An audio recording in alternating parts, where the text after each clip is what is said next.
இந்த பால் உற்பத்தியாளர்கள்லாம் இப்போ தனியாருக்கு போய் பால் ஊற்றணுன்ற ஒரு சூழ்நிலை ஏற்பட்டிருக்கிறது. ஆவினுக்கு பால் ஊற்றினால்தான் பயனாளிகள் தமிழ்நாட்டில் இருப்பவங்க யாரெல்லாம் பாலை பயன்படுத்துகிறாரோ அவர்களுக்கு சௌகரியமாக இருக்கும், குறைந்த விலையிலே அவர்கள் பயன்படுத்த முடியும். இன்றைக்கி தனியாரில் பார்த்தீங்கன்னா கேரளா அரசு மில்மான்றவங்க 45.27 ரூபாய்க்கு 1 லிட்டர் வாங்குகிறாங்க.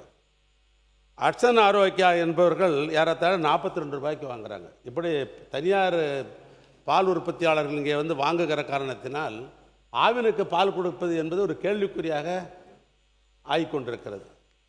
ஒரு காலத்திற்கு முன்னால் முதலமைச்சர் அவர்கள் இங்கே பால் விலை ஏற்றம் குறித்து இங்கே குறிப்பிட்டார்கள். அதில் சொசைட்டியின் மூலமாக 1 ரூபாய் அவர்கள் கொடுக்க வேண்டும், அரசாங்கம் 2 ரூபாய் ஆதார விலை தருகிறது என்று பல சொசைட்டி இன்றைக்கு பார்க்கிற பொழுது அவரால் சொசைட்டியாக நடத்த முடியாத சூழ்நிலை இருக்கிற பொழுது அவரால் 1 ரூபாய் கொடுக்குற நிலையே இல்லை என்கிற நிலை தான் ஒரு பக்கம்.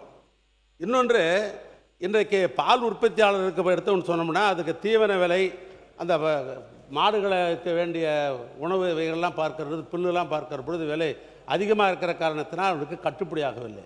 அவருடைய எதிர்பார்ப்பு என்பது 45 ரூபாய் கொடுத்தால் பரவாயில்லை, எப்படியாவது அதுதான் கட்டுப்படி ஆகுன்ற நிலை இருக்கிறது. அதனால் தமிழ்நாடு முழுவதும் எனக்கு தெரிந்த கிட்டத்தட்ட பார்த்தீங்கன்னா உங்களுக்கே தெரியும், ஒரு 10க்கும் மேற்பட்டிருக்கிற பால் உற்பத்தியாளர் சங்கங்களே அங்கங்கே போராட்டங்கள் என்ற அடிப்படையில் செய்வதோடு மட்டுமல்ல 24ஆம் தேதியிலிருந்து நாங்கள் ஆவினுக்கு பாலை ஊற்ற மாட்டோம் என்ற நிலையிலே அங்கங்கே நடைபெறுகிறது. தொலைக்காட்சியில் பார்க்கிற பொழுது தாய்மார்கள்லாம் பாலை கொண்டாந்து கொட்டிட்டு அந்த அதிருப்தியை வெளிப்படுத்தி கொண்டிருக்கிறார்கள்.